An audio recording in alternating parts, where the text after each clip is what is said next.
Hi friends, నమ్మక రుచి ఛానల్కి స్వాగతం అండి. ఇప్పుడు చింతపండు పులిహోర ఎలా ప్రిపేర్ చేయాలో చూద్దాం. ఓకే ఫ్రెండ్స్, చూడండి, చాలా అంటే చాలా బాగుంది. చల్లగా ఉంది వాతావరణం అని నేనైతే ఇది ప్రిపేర్ చేశానండి. చాలా బాగుంటుంది, మీరు ట్రై చేయండి.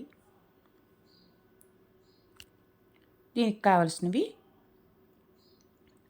కడాయి పెట్టి ఆయిల్ వేసి అందులో ఆవాలు వేసానండి. ఆవాలు చిటపట్లాడాక ఇలా వేరుశనగ గింజలు, పచ్చెనపప్పు, మినపప్పు, ఎండుమిర్చి వేసుకోవాలి. వేసుకుని ఫ్రై చేసుకోవాలండి. ఓకే ఫ్రెండ్స్, మీరు ఎవరైనా కొత్తగా నా ఛానల్ చూస్తుంటే సబ్స్క్రైబ్ చేయండి, లైక్ చేయండి, మీ ఫ్రెండ్స్కు షేర్ చేయండి. పక్కనే ఉన్న గంట సింబల్ క్లిక్ చేయండి. ఇప్పుడు ఈ తాలింపు అంతా వేగాక అందులో పచ్చిమిర్చి వేసుకోవాలండి. గుప్పుడు పచ్చిమిర్చి, అందులో కొంచెం అల్లం ముక్క వేసుకున్నానండి, సన్నగా తరిగి వేసుకోవాలి. అందులోనే ఒక గుప్పుడు కరివేపాకు. ఇవన్నీ ఫ్రై అవ్వాక ఇలా ఫ్రై చేసుకోవాలండి. ఆయిల్ ఫస్ట్ రైస్లో వేసి కలిపాను కనుక ఇందులో తగ మాత్రం వేసుకోవాలండి.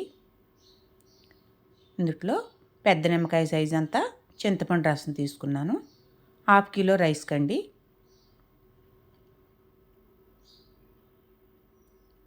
రుచికి సరిపడా సాల్ట్ వేసుకోవాలి.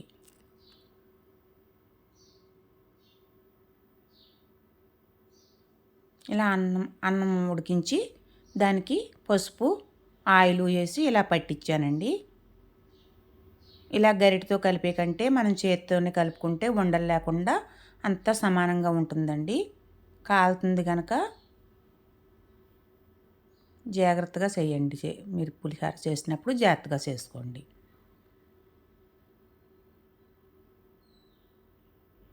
చాలా అంటే చాలా బాగుంటుందండి. రోజు ఒకే రకం టిఫిన్ తినలేం కాబట్టి ఇలా రోజుకో రకం చేసుకోవచ్చండి.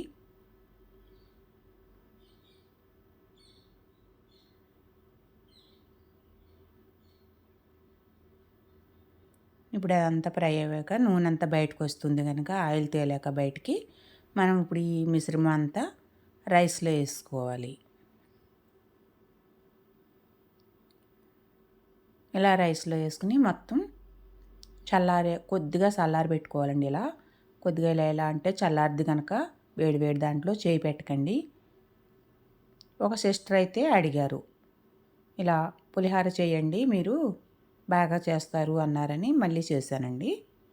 ఓకే ఫ్రెండ్స్, చూడండి, మనం గరిటతో తిప్పి కంటే మనం చేతితో కలుపుకుంటేనే అది టేస్ట్ కూడా బాగుంటుందండి. ఇలా చింతపండు అది రైస్కి బాగా పడుతుంది కనుక